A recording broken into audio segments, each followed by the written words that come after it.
The transport ship Valkyrie shuddered as it dropped out of hyperspace near the planet Zirion 7. Sergeant Marcus Chen pressed his face against the small porthole, watching the alien world grow larger below them.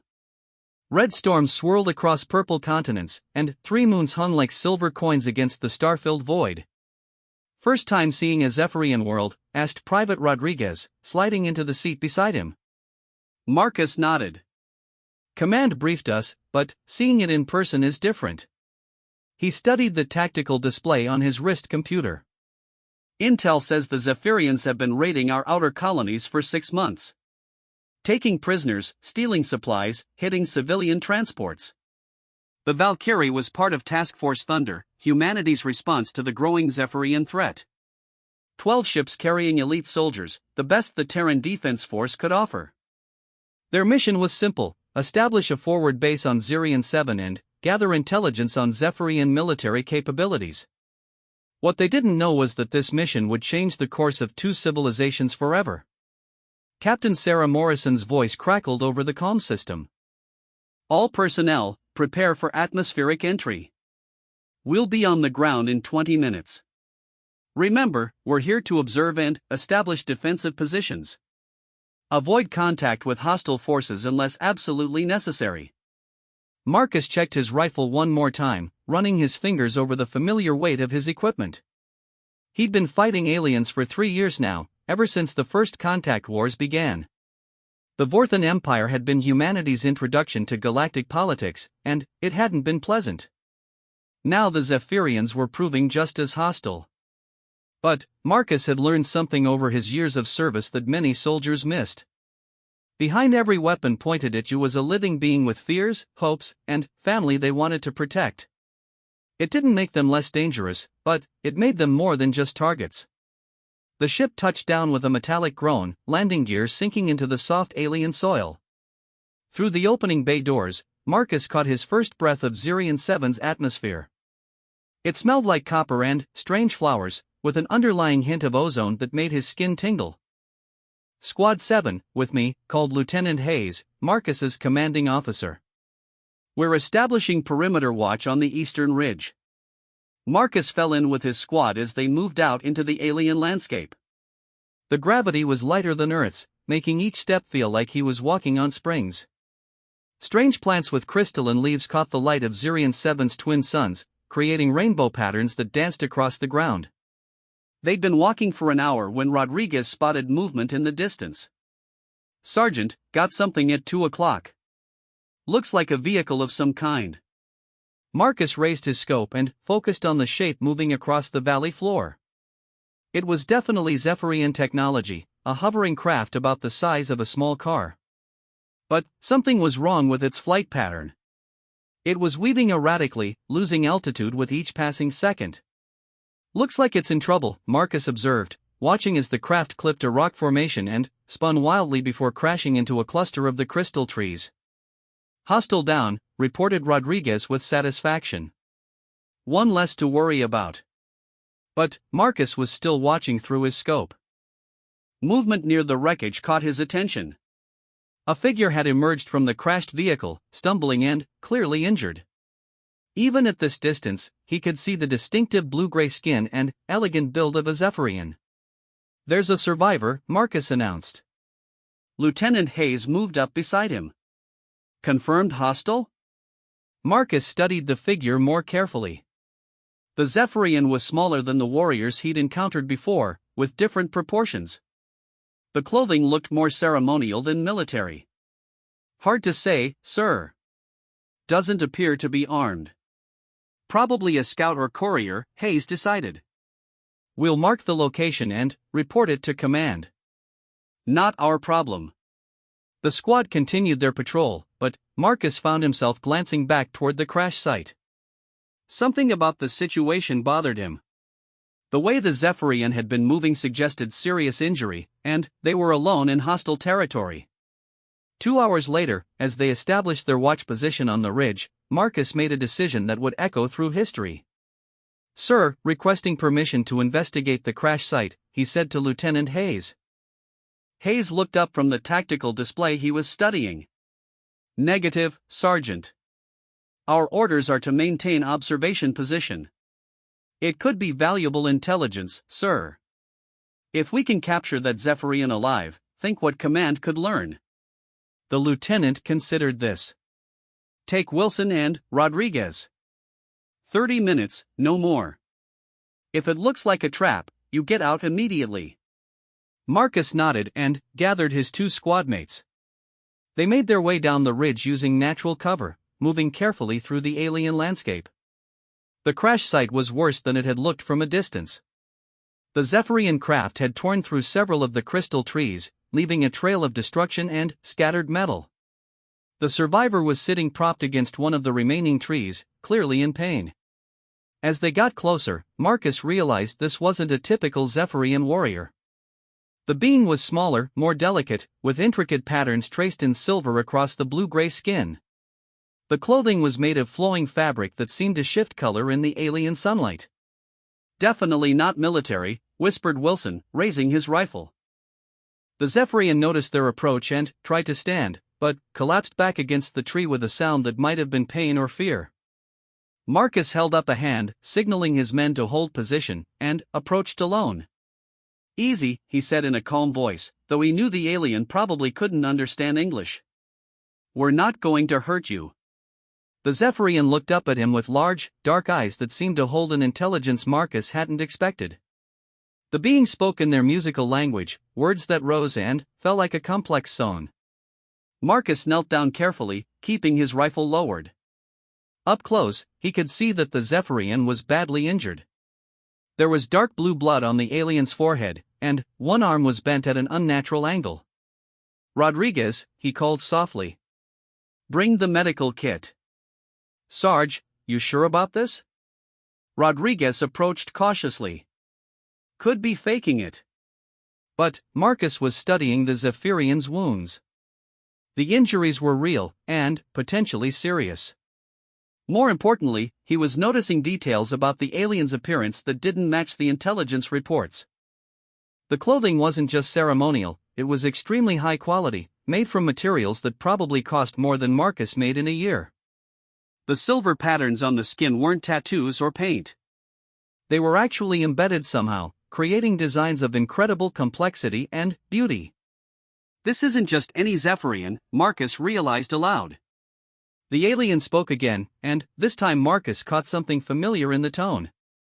Despite the musical quality of the language, there was an authoritative quality to the voice.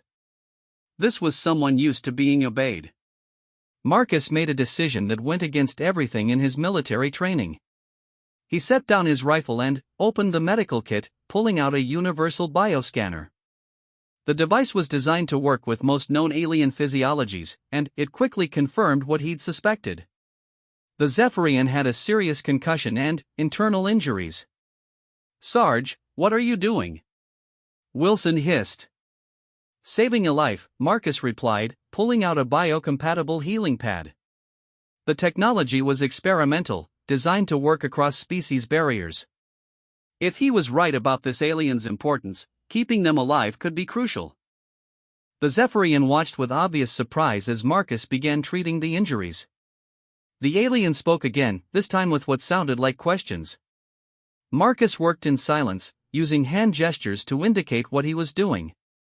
The healing pad went over the head wound first, and he could see the relief in the alien's eyes as the pain obviously diminished. 30 minutes are up, Sergeant, Rodriguez announced, checking his chronometer. Give me 5 more minutes, Marcus replied, now working on splinting the broken arm. The Zephyrian was watching his every move with intense curiosity. When he finished, Marcus sat back and looked at his patient. The alien was clearly feeling better, though still weak from blood loss. The Zephyrian spoke again, and this time there was something different in the tone. Gratitude, maybe?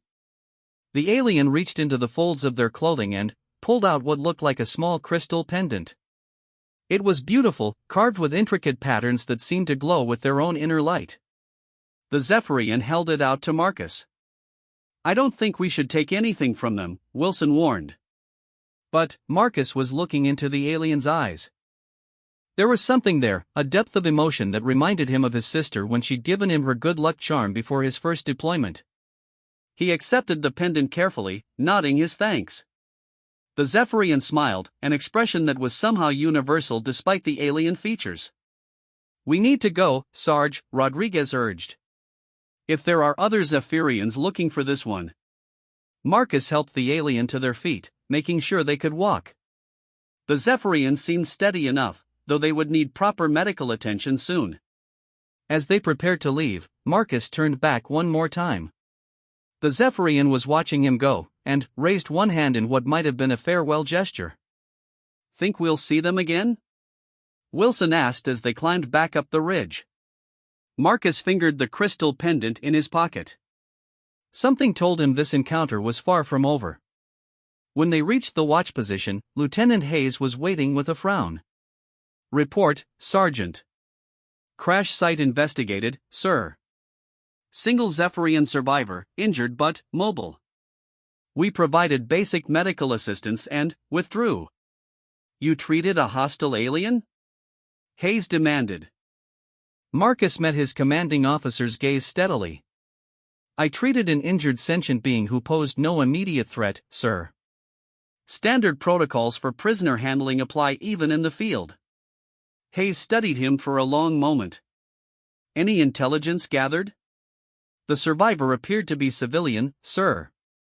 High status based on clothing and accessories. Could indicate important Zephyrian presence in this system. File a complete report for command," Hayes ordered. "And, next time, Chen, remember that kindness can be a weakness in war." But, as Marcus settled into his watch position, scanning the alien landscape for threats, he couldn't shake the feeling that his act of kindness might have been the most important thing he'd ever done. The crystal pendant seemed to pulse with warmth against his chest, and he found himself wondering about the alien he'd helped. Who were they? Why had they been alone in that crashed vehicle? And what did that pendant really mean? Across the valley, unknown to the human patrol, other Zephyrian craft were beginning to search for their missing passenger. The being Marcus had saved was not just any Zephyrian. She was Queen Lyralii, sovereign ruler of the Zephyrian Empire, and Marcus Chen's simple act of kindness had just changed the fate of two civilizations in ways no one could possibly imagine. The war between humans and Zephyrians was about to take a very unexpected turn. 3 days after the crash site incident, Marcus Chen was on routine patrol when the first Zephyrian ships appeared over the horizon. They moved unlike any enemy vessels he'd encountered before, no aggressive formations, no targeting sweeps.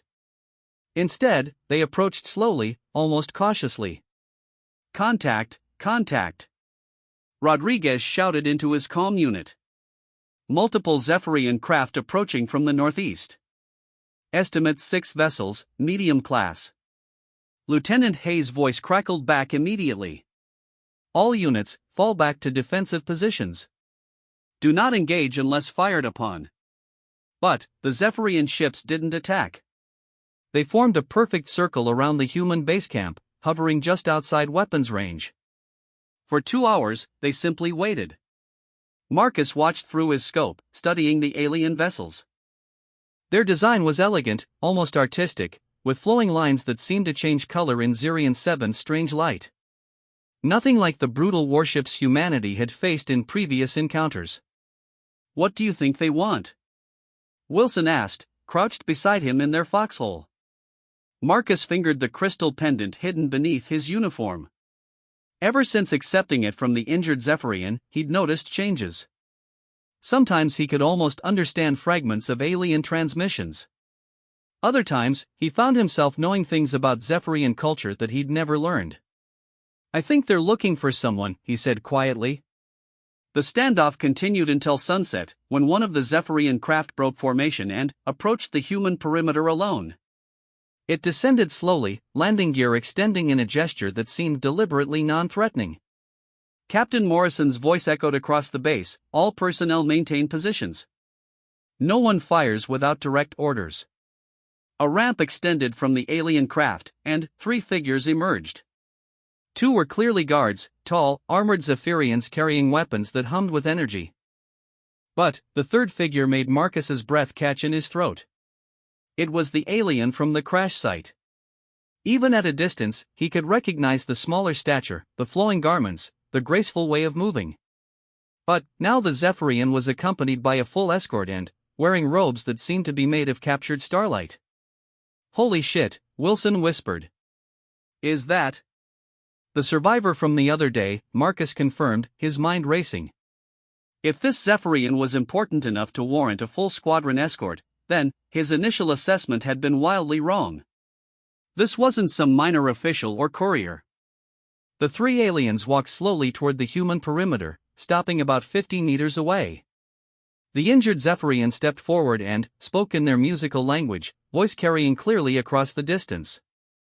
"Anyone got a translator?" Hayes asked over the calm, "Negative, sir," came the reply from communications. "Our universal translators aren't calibrated for Zephyrian dialects." But Marcus found that he was understanding fragments of what was being said. The pendant around his neck was growing warm, and somehow the alien words were starting to make sense. "She's asking for someone," he announced suddenly. "How do you know that, Sergeant?" Hayes demanded. Marcus struggled to explain the inexplicable. I'm not sure, sir. But she's definitely looking for a specific person." The alien spoke again, and this time Marcus caught more of the meaning. She was describing someone, a human soldier with dark hair and kind eyes, someone who had helped her when she was injured. She was looking for him. "Sir," Marcus said quietly into his calm, "I think she wants to talk to me." "Negative, Sergeant. You stay in position." But the Zephyrian was speaking again, and now Marcus could hear the urgency in her voice. She was explaining something to her guards, gesturing toward the human positions. One of the guards produced a device that projected a holographic image into the air. The image showed the crash site, the damaged vehicle, and, then, a figure helping an injured alien. Even from a distance, Marcus could recognize himself in the projection. "They've got surveillance footage," Rodriguez observed. "They know exactly who helped her." The alien called out again, and this time Marcus understood her words perfectly. "I seek the human soldier who showed mercy when he could have shown cruelty. I have words for him that could change the fate of our peoples." The pendant was burning against his chest now, and Marcus realized that it wasn't just jewelry. It was some kind of communication device, a translator that was allowing him to understand her language. "Sir," he said urgently to Hayes. "She's not here to fight. She wants to negotiate." "How can you possibly know that?" Marcus made a decision that would haunt him for years to come. He stood up from his defensive position, leaving his rifle behind, and walked toward the perimeter fence. "Sergeant Chen, return to your position immediately," Hayes barked. But Marcus was already climbing over the barrier, walking slowly toward the three aliens with his hands raised and empty. He could hear his squad mates shouting behind him, could sense weapons being raised and targeted on the alien guards. The injured Zephyrian, he was starting to think of her as her based on something in her voice and bearing, stepped forward to meet him. As they drew closer, Marcus could see that she was indeed different from her escorts. Where they were clearly warriors, she had the bearing of someone accustomed to command. She spoke again, and, through the pendant's translation, Marcus heard, "You saved my life, human soldier." "Do you know what that means in my culture?" "No," Marcus replied honestly. "I just saw someone who needed help." The alien's large dark eyes studied him intently. In Zephyrian tradition, when someone saves the life of a royal family member, they become bound by honor. The saved individual owes their rescuer a life debt that can never be repaid.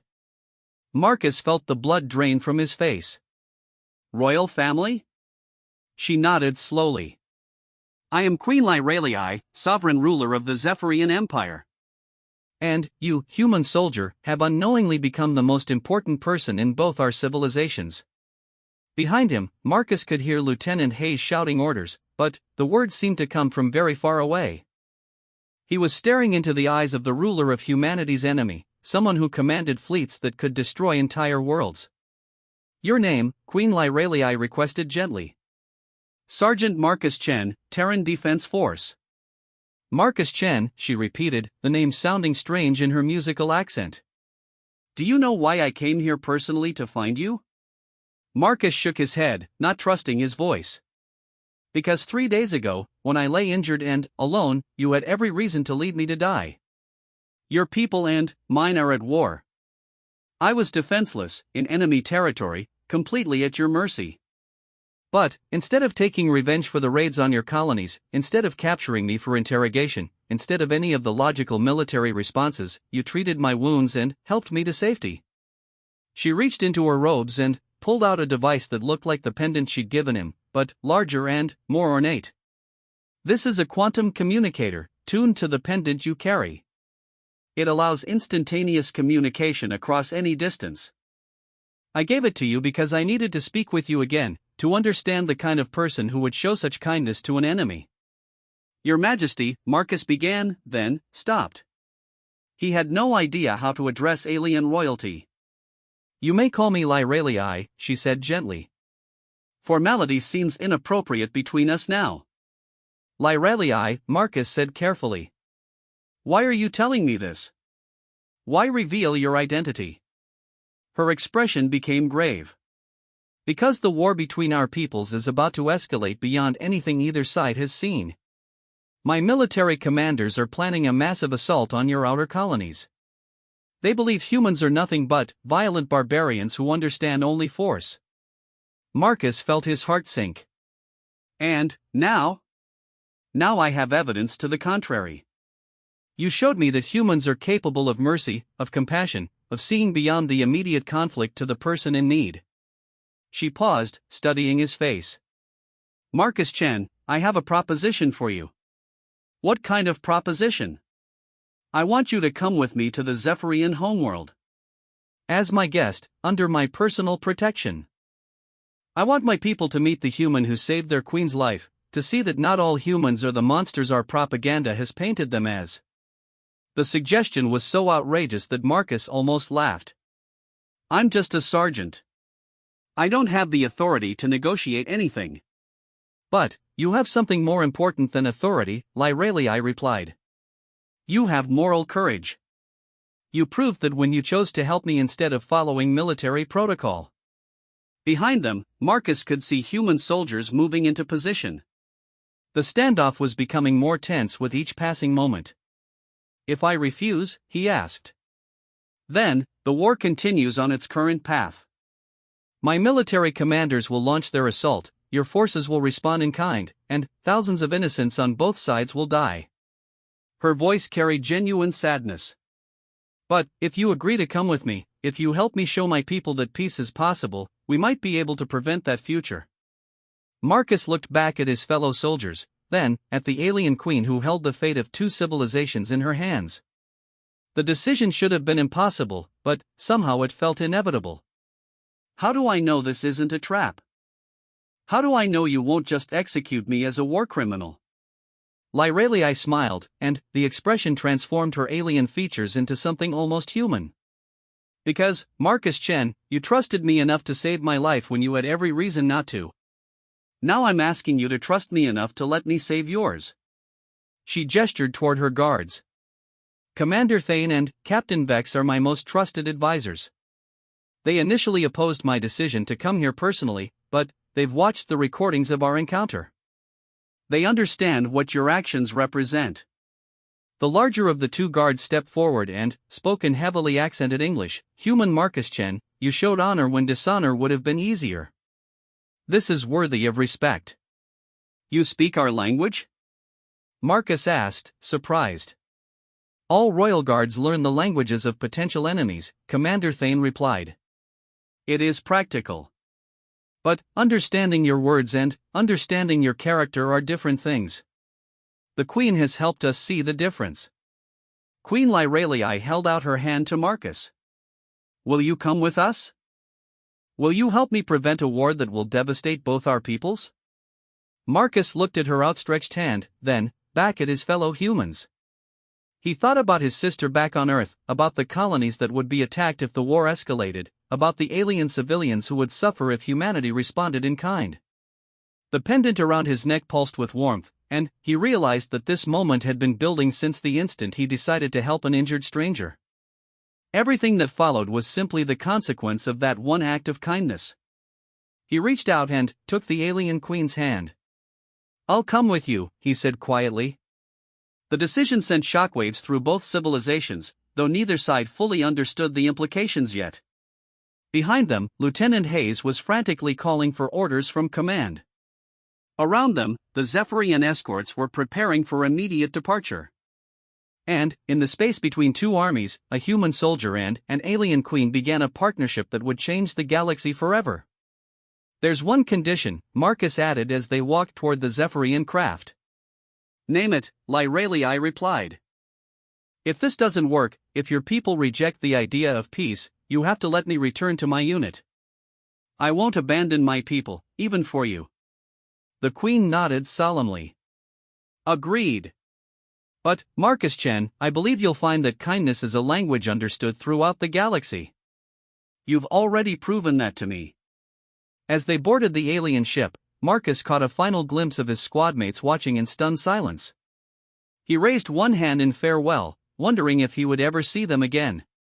The ship lifted off smoothly, carrying him toward a destiny he could never have imagined. Behind them, the human base camp grew smaller and smaller until it was just a dot on the alien landscape. Queen Lyralii settled beside him as the ship's engines hummed to life.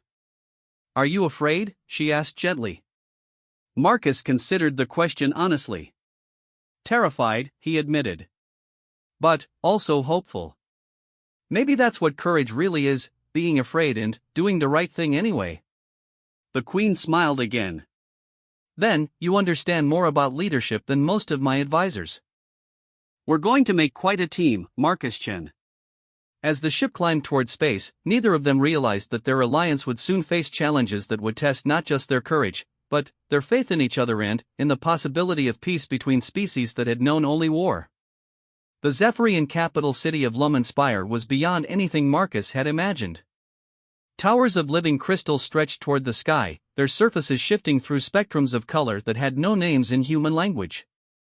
Gardens floated in mid-air, connected by bridges of solidified light, while vehicles glided silently through defined sky lanes without any visible means of propulsion. It's beautiful, Marcus breathed, pressing his face to the transport window as they descended toward the royal palace. Queen Lyralii sat beside him, watching his reaction with obvious pleasure. Most humans who see our world do so through gun sights or from the bridges of warships. You're the first to see it as a guest. The palace itself was a marvel of architecture that seemed to defy physics. Multiple spires twisted around each other in impossible spirals, connected by walkways that appeared to be made of crystallized music. The landing platform they approached was carved from a single massive gemstone that reflected the light of 3 different suns. Your Majesty, Commander Thane spoke from the pilot's position, his voice carrying concern. The High Council is assembled and waiting. They are not pleased with your decision to bring a human here. Marcus felt his stomach tighten. For 3 days during their journey to the Zephyrian homeworld, Queen Lyralii had been preparing him for this moment. The Zephyrian High Council consisted of military leaders, nobles, and advisors who had spent years planning the war against humanity. Convincing them that peace was possible would be the challenge of his lifetime. Let them express their displeasure, Lyralii replied firmly. They will listen to what Marcus has to say, or they will answer to me. The transport settled onto the landing pad with barely a whisper of sound. Through the windows, Marcus could see Zephyrian soldiers in ceremonial armor forming precise formations. Their weapons were lowered, but ready. Remember what we discussed, Lyralii said quietly to Marcus. Speak honestly. Don't try to justify human military actions, but help them understand the difference between human soldiers and human people. Show them the same compassion you showed me. Marcus nodded, checking the translator pendant one final time. Over the past 3 days, its integration with his nervous system had deepened. Now he could understand Zephyrian not just intellectually, but emotionally, catching subtleties of meaning that went far beyond simple words. The transport doors opened, and Marcus got his first breath of Zephyrian air that didn't come through filters. It was lighter than Earth atmosphere, with a faint metallic tang that made colors seem more vivid. The gravity was about 80% of Earth normal, making him feel slightly buoyant. Stay close to me, Lyralii advised as they disembarked. Some of my people will see your presence here as an insult. Others will view it as an opportunity to eliminate a human without the complications of formal warfare. Comforting, Marcus muttered, but he kept his voice light. Fear would be counterproductive here. The procession toward the palace was unlike any military parade Marcus had ever experienced. Instead of the harsh rhythms of human marching music, the Zephyrian honor guard moved to harmonies that seemed to rise from the crystal streets themselves. Their armor caught and reflected light in patterns that told stories Marcus was only beginning to understand. Citizens lined the processional route, and Marcus could feel their eyes on him with almost physical weight. Some expressions showed curiosity, others displayed obvious hostility. A few seemed genuinely confused, as if they couldn't quite believe what they were seeing. "Your Majesty," one of the younger guards spoke up as they approached the palace entrance. "Perhaps the human should wait outside while you address the council first?" Lyreliai's response was immediate and sharp. "Sergeant Chen goes where I go. The council will hear his words directly, not filtered through my interpretation." The palace interior was even more stunning than the exterior. Walls that seemed to be made of compressed starlight rose to impossible heights, while floors of polished crystal reflected not just images but emotions. Marcus could see waves of different colors following their footsteps, apparently responding to the psychological states of those walking on them. "The floor is reading our emotions?" he asked quietly. "Everything in the palace is alive to some degree," Lyreliai explained. "Our technology is based on symbiosis rather than domination. The crystals feel our presence and respond to it." They passed through corridors lined with artwork that moved and changed as they watched, depicting the history of the Zephyrian people in flowing, dynamic murals. Marcus saw scenes of their early civilization, their first ventures into space, their encounters with other alien species. And then, he saw the recent additions to the historical record, scenes of human ships, human soldiers, the battles that had defined the current war. The artwork portrayed humans as aggressive, mindlessly violent creatures driven by territorial expansion and resource acquisition. "Is that how you see us?" Marcus asked, studying a particularly brutal depiction of human marines storming a Zephyrian outpost. Lyreliai paused beside him, her expression troubled. "It's how my people have learned to see you, based on our military encounters. Every interaction we've had with humans has been violent. Until 3 days ago, we had no evidence that your species was capable of anything else." They continued deeper into the palace, eventually reaching a massive door carved with symbols that seemed to pulse with their own light. Commander Thane stepped forward and placed his hand on a crystal panel, speaking a sequence of musical tones that Marcus's pendant translated as complex security protocols. The doors swung open to reveal the High Council chamber. The room was circular, with tiers of seats rising toward a domed ceiling that showed real-time images of space around the Zephyrian homeworld. 12 figures sat in positions of obvious authority, their clothing and bearing marking them as the most powerful individuals in Zephyrian society. But what caught Marcus's attention were the holographic displays floating around the chamber's perimeter. They showed human military installations, troop movements, and weapon specifications. The Zephyrians had been planning their next phase of attacks in detail. "Honored counselors," Queen Lyreliai announced formally, her voice carrying across the chamber with practiced authority. "I present Sergeant Marcus Chen of the Human Terran Defense Force, who 3 days ago saved my life and changed my understanding of his species." The silence that followed was thunderous. Marcus could feel 12 pairs of alien eyes studying him with expressions ranging from curiosity to barely controlled hostility. Finally, one of the counselors spoke. He was larger than the others, with silver patterns covering most of his visible skin and wearing robes that seemed to be made of woven metal. "Your Majesty, you bring a human warrior into our most secure facility. You parade him past our citizens like a trophy. Have you considered that this might be an elaborate espionage operation?" "General Korath," Lyreliai replied calmly, "Sergeant Chen voluntarily came here knowing he might never return home. He carries no concealed weapons, no recording devices, no communication equipment other than the translator I provided. He is here because he chose to trust me, just as I chose to trust him." Another counselor leaned forward, her voice sharp with accusation. "The humans have raided our outer settlements, destroyed our shipping, killed our citizens. This one soldier's moment of apparent compassion does not erase the crimes of his species. Marcus felt the pendant warm against his chest, translating not just the words but the deep pain behind them. This counselor had lost people to human attacks. Counselor Vaeth is correct, Marcus said, speaking for the first time since entering the chamber. His words carried clearly in the acoustically perfect space. Humans have done terrible things in this war. We've responded to Zephyrian raids with our own attacks. We've killed your people, just as you've killed ours. The admission sent ripples of surprise through the chamber. Several counselors exchanged glances that Marcus's pendant helped him interpret as confusion. But, Marcus continued, before this war began, neither of our species knew the other existed.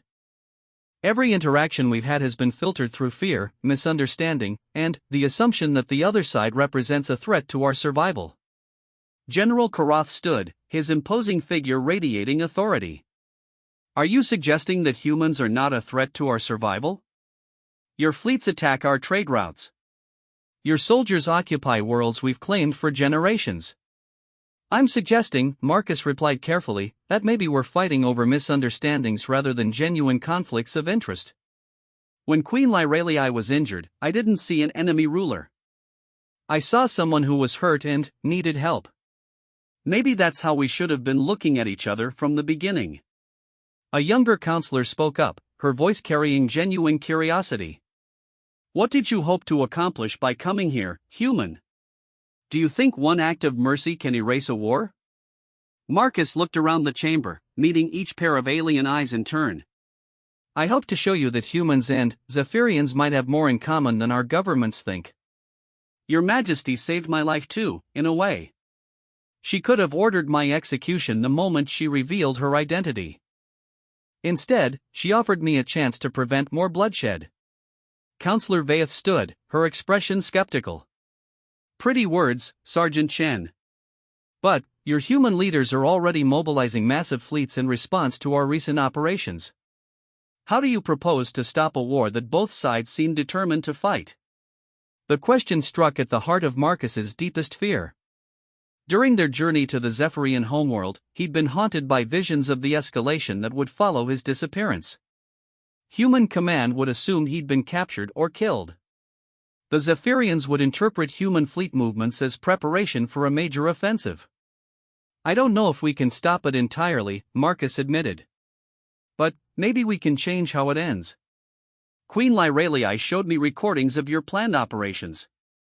You're planning to attack civilian colonies, hoping to force human surrender through terror. General Karatha's expression hardened. Human colonies are launching points for military operations against us.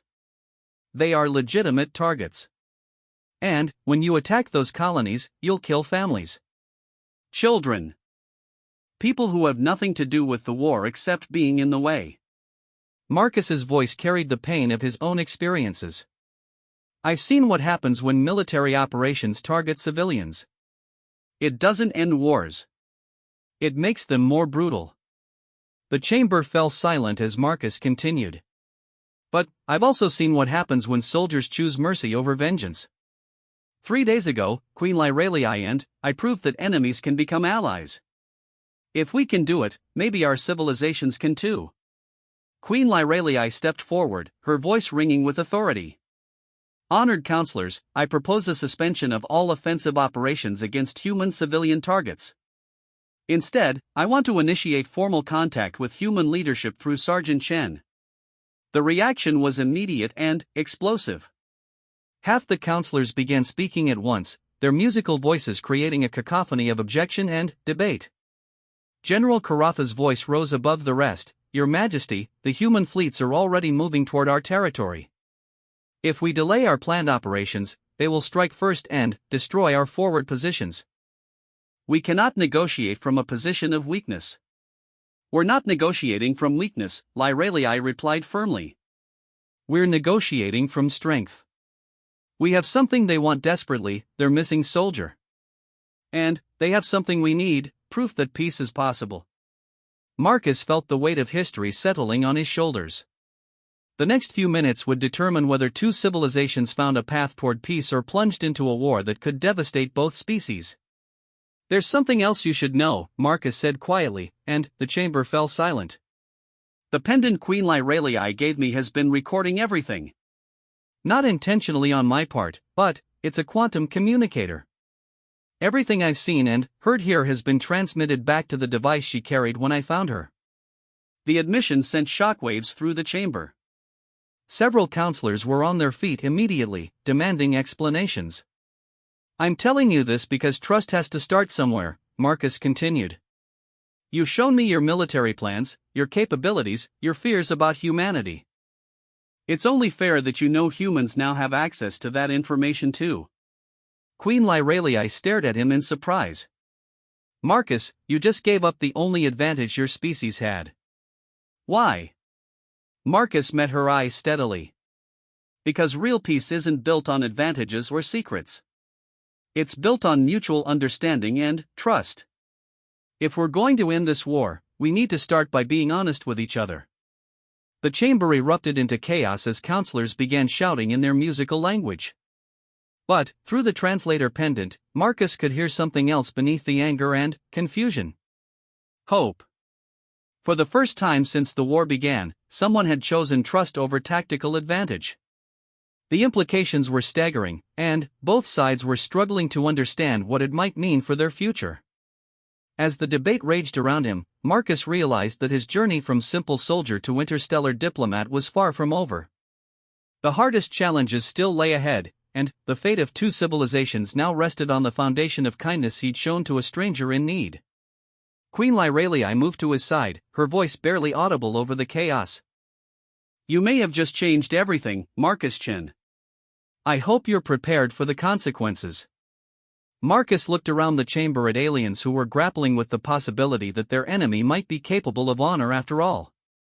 I guess we'll find out together. The emergency transmission from Earth arrived 18 hours after Marcus's revelation to the High Council. Queen Lyralii found him in the palace gardens, sitting beside a fountain that played music as its crystal waters fell in impossible spirals. She carried the communication device herself, her expression grave. Marcus, she said quietly, settling beside him on the bench carved from living stone. Your people have responded to our quantum transmission. Marcus looked up from watching the alien fish that swam through the air as easily as through water. Good news or bad news? Both, Lyralii admitted, activating the device. A hologram materialized above them showing the stern face of Admiral Catherine Reynolds, commander of the Terran Defense Force's Outer Rim operations. Sergeant Chen, the Admiral's recorded image began, if you're watching this, it means the aliens have allowed you to receive our response to their interesting proposal. I want you to know that your actions are being reviewed at the highest levels of command. Marcus felt his stomach tighten. Military review of his actions could mean anything from commendation to court-martial. However, Admiral Reynolds continued, the intelligence you've provided about Zephyrian military capabilities and their willingness to negotiate has convinced the Joint Chiefs to authorize limited diplomatic contact. You are hereby granted temporary diplomatic immunity and instructed to continue negotiations with Queen Lyralii. The hologram shifted to show fleet movements and tactical displays. Be aware, Sergeant, that our fleets remain in defensive positions. If these negotiations fail, if this proves to be an elaborate trap, the response will be swift and overwhelming. The message ended with a formal diplomatic proposal, a ceasefire, prisoner exchanges, and the establishment of neutral meeting grounds for formal peace talks.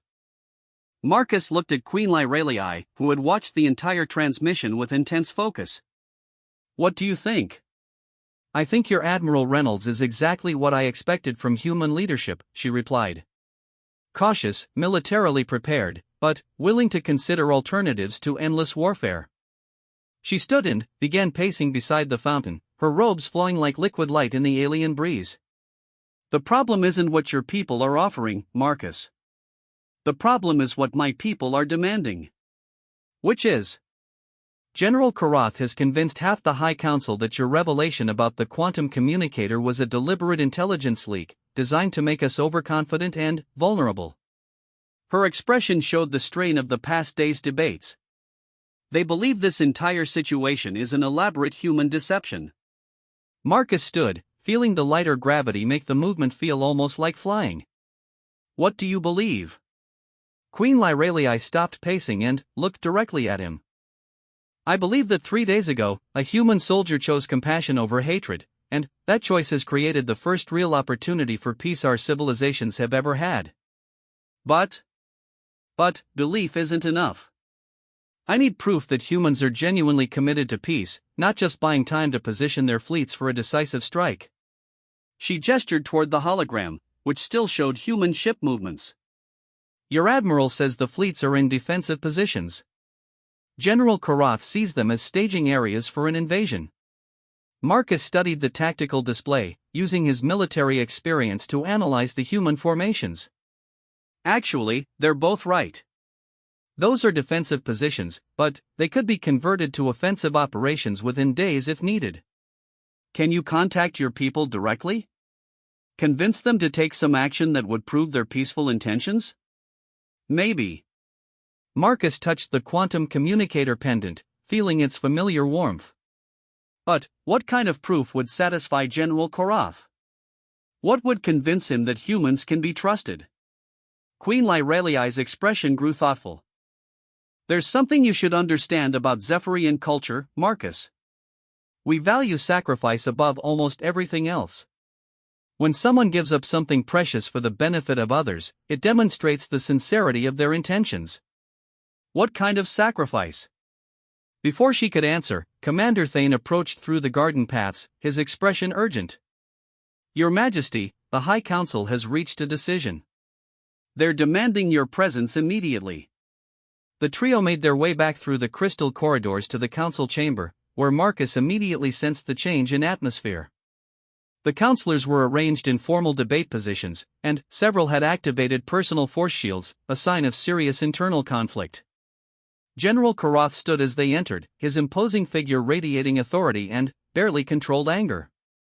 Your Majesty, after extensive deliberation, a High Council has concluded that continuing these negotiations represents an unacceptable risk to our civilization. Marcus felt Queen Lyralei tense beside him. Explain. The human fleets have continued moving toward our territory despite these so-called peace talks. Our intelligence indicates they're positioning for a massive strike on our industrial worlds. General Karath gestured toward tactical displays showing human ship movements. We believe Sergeant Chen was sent here specifically to gather intelligence while his people prepare for invasion. That's not true, Marcus protested, but the general continued without acknowledging him.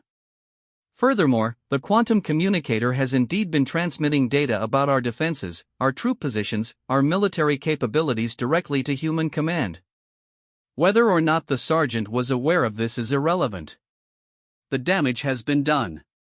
Queen Lyralei stepped forward, her voice carrying royal authority. General, you're allowing fear to override wisdom.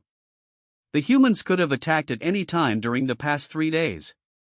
Instead, they've maintained defensive positions and proposed formal negotiations. A deception, insisted Councillor Vaeth, rising from her seat. Humans are known for their tactical cunning. They're buying time while they prepare overwhelming force. Marcus looked around the chamber, seeing the fear and suspicion in alien faces. Everything he and Queen Lyralei had worked for was collapsing because trust was so fragile and fear so powerful. What would it take, he asked suddenly, his voice carrying clearly across the chamber. What would humans have to do to prove their peaceful intentions? General Karath smiled, an expression that didn't translate well across species lines. An interesting question, human. What would your people sacrifice to prove they truly want peace? The way he asked the question made Marcus realize this was a trap. Whatever answer he gave would be used to justify whatever the hardliners had already decided. But Queen Lyralei understood the cultural context better than he did. You're invoking the ritual of sincere intent, she said, her voice carrying warning. That's a dangerous precedent, General. Appropriate for a dangerous situation, Your Majesty. Marcus looked between them, using the translator pendant to catch the emotional undercurrents of their exchange. The ritual of sincere intent was apparently some kind of formal challenge, a way of testing whether someone was truly committed to their stated goals. Explain it to me, Marcus requested. General Karath's expression became predatory. In ancient Zephyrian tradition, when someone claims peaceful intentions but others doubt their sincerity, they may be challenged to prove their commitment through meaningful sacrifice. The challenged party must give up something of genuine value to demonstrate that their desire for peace is stronger than their desire for advantage. What kind of sacrifice? That depends on what the challenged party values most, Counselor Vaeth replied. For a warrior culture like humanity, the most meaningful sacrifice would be military in nature. Marcus felt a chill of understanding. You want humans to disarm unilaterally. Give up our military advantage as proof that we're serious about peace. Not entirely, General Korath corrected. But, a significant gesture. Perhaps the withdrawal of your fleets from our territory. The decommissioning of your newest weapons systems. The sharing of your military technology as a gesture of trust. Queen Lyreliai's voice carried obvious anger. You're asking them to make themselves vulnerable to attack. That's not a test of peaceful intentions, it's a demand for surrender. Is it? General Korath looked directly at Marcus. If humans truly want peace, what do they need weapons for? The question hung in the air like a challenge. Marcus realized that this was the real test, not just of human intentions, but of his own understanding of what peace actually meant. You know what? Marcus said quietly, reaching for the quantum communicator pendant. Let me ask them. He activated the device, opening a direct channel to Earth. The signal would take several minutes to reach human space, but quantum entanglement meant the response would be nearly instantaneous. Admiral Reynolds, this is Sergeant Chen, he spoke clearly into the device. The Zephyrians are invoking something called the Ritual of Sincere Intent. They're asking for proof that humanity genuinely wants peace, not just tactical advantage. He paused, looking around the chamber at the alien faces watching him. They want us to withdraw our fleets from their territory and share our military technology as a gesture of trust. I know how that sounds, but I need you to understand something. Marcus took a deep breath, knowing that his next words would either bridge two civilizations or condemn them to eternal warfare. These people aren't our enemies because they chose to be. They're our enemies because every interaction they've had with humans has been violent. They literally don't know that we're capable of anything else. Queen Lyreliai risked her life and her throne to give us this chance. The least we can do is show the same courage she did. The pendant pulsed, indicating that the message had been received and a response was being formulated. In the silence that followed, Marcus could hear the musical humming of the palace's crystal walls, responding to the emotional tension in the room.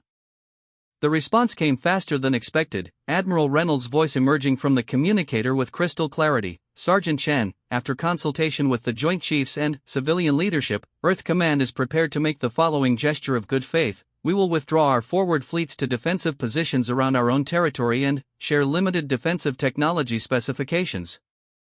Marcus felt hope beginning to bloom in his chest, but Admiral Reynolds wasn't finished. However, this gesture comes with conditions.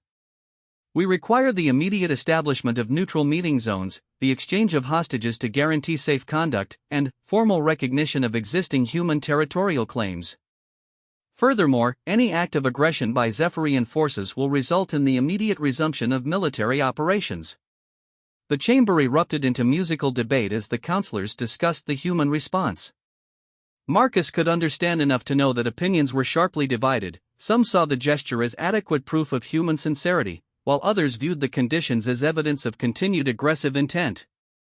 General Korath raised his hand for silence.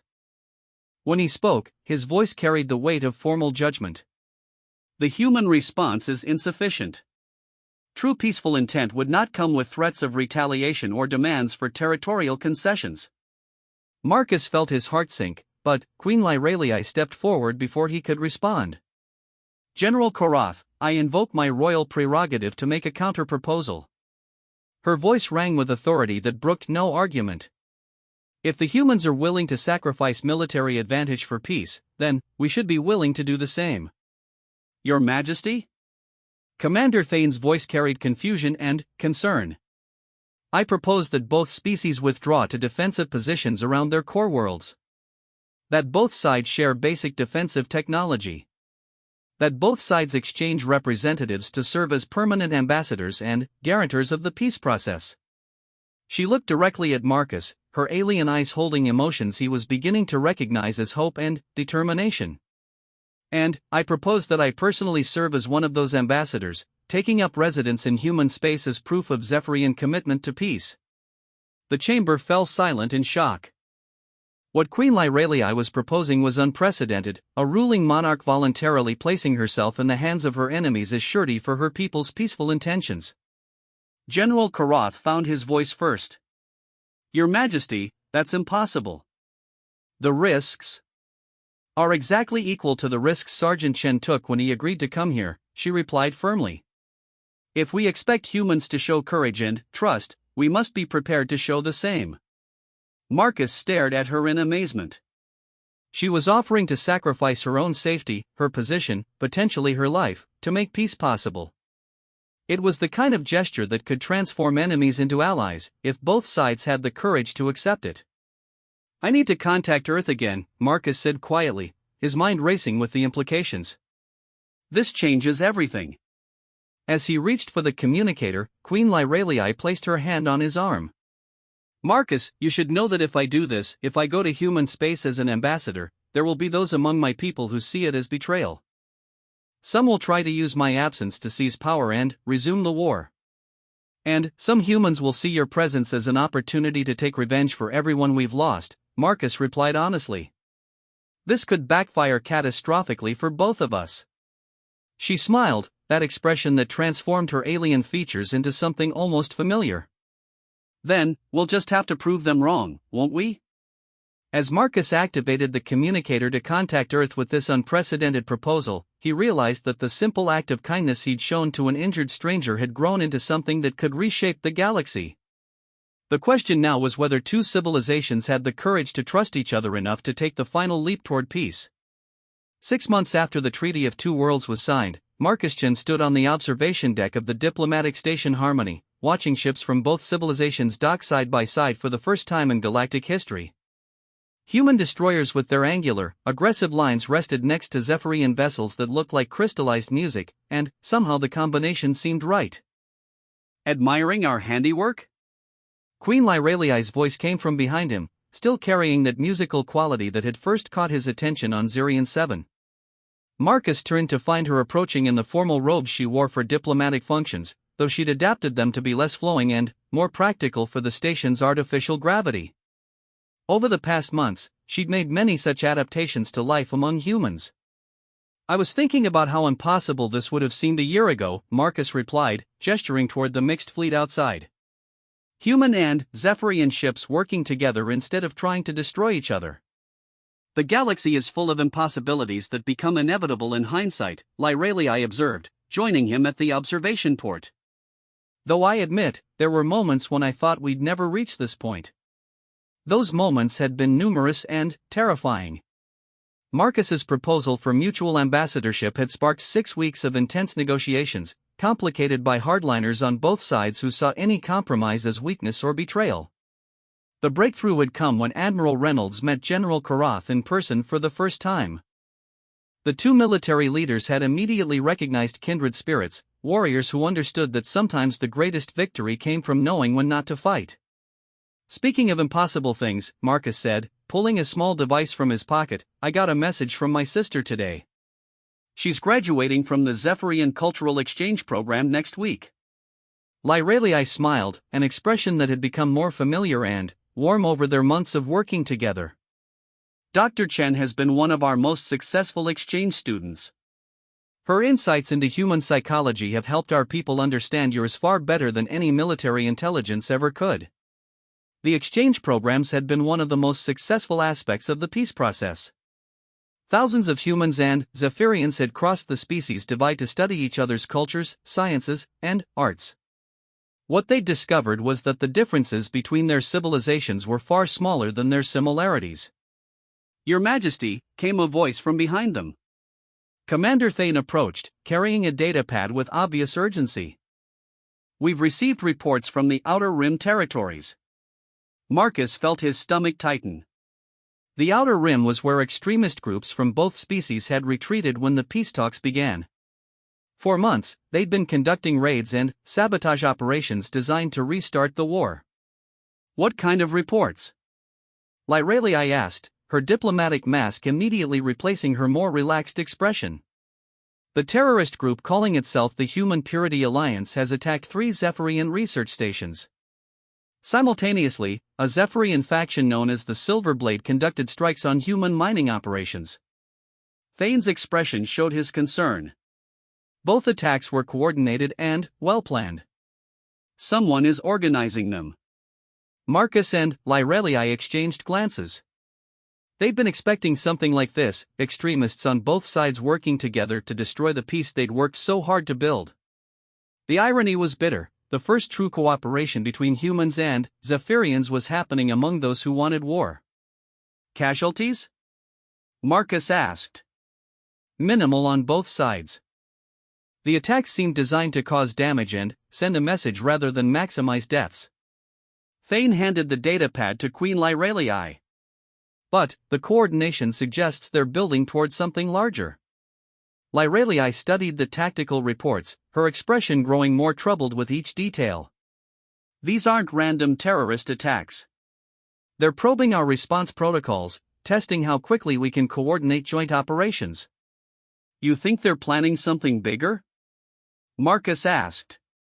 I think they're planning to force us into a situation where we'll have to choose between defending our people and maintaining the peace, she replied grimly. The question is whether we're strong enough to do both. The answer came 3 days later in the form of an ultimatum broadcast simultaneously to both human and Zephyrian space. The message featured representatives from both extremist groups standing together in what appeared to be a stolen military facility. To the traitors who have sold out their species for alien friendship, the human spokesman declared, his face twisted with hatred. You have 72 hours to dissolve the false peace and return to proper warfare, or we will demonstrate the true cost of collaboration. The Zephyrian beside him spoke in musical tones that Marcus's pendant translated as equally threatening. Those who consort with humans have forgotten what it means to be Zephyrian. We will remind them. The transmission ended with coordinates, a civilian research station called New Horizon where human and Zephyrian scientists worked together on joint projects. The station housed nearly 10,000 researchers and their families from both species. Admiral Reynolds' response was immediate and furious. Her hologram materialized in the diplomatic center within minutes of receiving the transmission. Your Majesty, Sergeant Chen, we need to discuss our options for protecting that station. Queen Lyralii was already studying tactical displays showing the region around New Horizon. Our combined fleets could reach the station in 18 hours. But that might be exactly what they want, our forces out of position and vulnerable to ambush.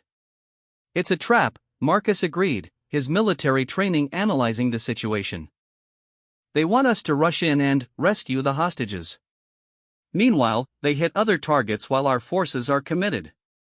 So what do you suggest? Admiral Reynolds asked. We can't just abandon 10,000 civilians. Marcus looked at Queen Lyralii, seeing his own thoughts reflected in her alien features. We don't abandon them. But we don't play by the terrorists' rules either. Explain. These extremists are counting on us thinking like traditional military commanders, Marcus continued, an idea forming as he spoke. They expect us to send fleets and soldiers and fight them on their terms. But what if we approach this the same way we approach the peace process? Lyralii's eyes brightened with understanding. Unconventional thinking. Making choices our enemies don't expect and can't plan for. What are you two talking about? Admiral Reynolds demanded. Marcus activated the quantum communicator, opening a direct channel to the terrorist groups. This is Sergeant Marcus Chen, human representative to the Zephyrian Empire. I'm requesting a direct meeting with the leaders of both extremist factions. The response was immediate and mocking. The human who became an alien's pet wants to negotiate? How pathetic. I want to make you an offer, Marcus continued calmly. You want to prove that peace between humans and Zephyrians is impossible. I want to prove that it isn't. Let's settle this personally. Queen Lyralii stepped forward, understanding his plan. I am Queen Lyralii, and I second Sergeant Chen's proposal. Single combat between representatives of our philosophies. If we win, you release the hostages and cease your terrorist activities. If you win, we'll publicly acknowledge that the peace process has failed. The silence that followed was profound. Finally, a different voice responded, older, more thoughtful than the initial speakers. You would risk everything on single combat? Your lives, your peace treaty, the future of both civilizations? Yes, Marcus and Lyralii replied simultaneously. And you believe that proves something about the possibility of peace? It proves that we're willing to sacrifice ourselves for what we believe in, Marcus answered. Just like you are. The difference is that we believe in building something instead of destroying it. The negotiations that followed were unlike anything in recorded galactic history. Representatives from both extremist groups agreed to meet at New Horizons Station for what they called the final proof, a series of challenges that would test not just combat skills but the fundamental principles that divided them. Admiral Reynolds was apoplectic. You're both insane. You're risking everything we've built on some kind of gladiatorial contest. But General Korath, who had become an unexpected supporter of the peace process, understood the cultural significance. In both our traditions, trial by combat has deep meaning. If they win, it proves that cooperation between species is not just possible but powerful. And if they lose? Reynolds asked. Then, maybe the extremists are right, and our species are too different to coexist peacefully, Queen Lyralii admitted. But, at least the galaxy will know we tried everything before giving up. The journey to New Horizons Station took place in a strange convoy, human and Zephyrian diplomatic ships escorted by terrorist vessels in an arrangement that would have been impossible to imagine a year earlier. Marcus spent the journey training with Zephyrian combat techniques that Commander Thane taught him, while Queen Lyralii practiced with human martial arts that Marcus's sister had sent via hologram. They were preparing for challenges that neither fully understood, facing enemies who knew their species better than they knew each other. Are you afraid? Lyralii asked him the night before they reached the station. Terrified, Marcus admitted. But, also, hopeful. If we can prove that humans and Zephyrians can work together even in the most extreme circumstances, maybe we really can build a lasting peace. The challenges themselves were brutal and exhausting. Physical combat against alien warriors who had trained their entire lives for battle. Psychological tests designed to reveal hidden prejudices and fears. Strategic scenarios that required cooperation between species with fundamentally different approaches to problem solving. But, with each challenge, Marcus and Lyralii proved something that neither extremist group had expected. They fought not as individual representatives of their species, but as partners who trusted each other completely. When Marcus was wounded in the combat trials, Lyralii's tactical knowledge got him through. When she faced psychological challenges designed to break her resolve, his emotional support kept her focused. The final challenge was the most telling. The extremist leaders presented them with an impossible choice: save a group of human civilians or save a group of Zephyrian civilians, but not both. Marcus and Lyralii looked at each other, and, without speaking, they made the decision that defined everything they had been working toward. They chose both. Working together, combining human determination with Zephyrian technology, they found a solution that the extremists hadn't imagined possible. They saved everyone. As the rescue ships departed New Horizons Station, the terrorist leader who had organized the entire confrontation approached Marcus and Lyralii personally. "You've proven something today," the aging Zephyrian admitted, her voice carrying grudging respect. "Perhaps cooperation between our species is not the weakness we believed it to be." "Perhaps," Marcus replied carefully. "But proving it once isn't enough. We have to prove it every day, with every choice we make." 1 year later, Marcus Chen was promoted to the newly created rank of interspecies diplomatic liaison, while Queen Lyralii established the first permanent Zephyrian embassy in human space. The peace they had built was no longer fragile, it was strong enough to withstand extremism, misunderstanding, and the inevitable tensions between different cultures. But, more than that, they had proven something that would echo through galactic history. They had shown that kindness, extended even to enemies, had the power to transform entire civilizations. The simple act of treating an injured alien's wounds had grown into something neither Marcus nor Lyralii could have imagined, not just peace between their peoples, but the foundation of an alliance that would eventually bring stability to dozens of star systems. As Marcus stood once again on the observation deck of Harmony Station, watching the mixed fleet of human and Zephyrian vessels, he reflected on the journey that had brought them here. It had begun with a choice to help someone in need, and it had led to a future where such choices were no longer unusual. Queen Lyralii joined him, as she often did during these quiet moments. "Any regrets?" she asked. Marcus considered the question seriously. The past year had been the most challenging of his life: diplomatic crises, extremist attacks, the constant pressure of representing his entire species. But it had also been the most meaningful. "No regrets," he said finally. "Though I have to admit, when I decided to help an injured alien, I never expected it would change the galaxy."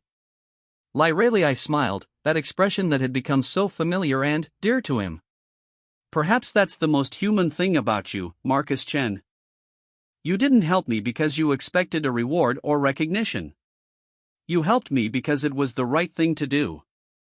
And perhaps the most Zephyrian thing about you is that you've never let me forget that one act of kindness can ripple across the stars," Marcus replied. As they watched their combined fleets prepare for another joint mission, this time to establish contact with a newly discovered species on the galactic rim, both of them knew that their work was far from over. But they also knew that they had proven something important: in a galaxy filled with violence and mistrust, compassion was not a weakness. It was the strongest force in the universe.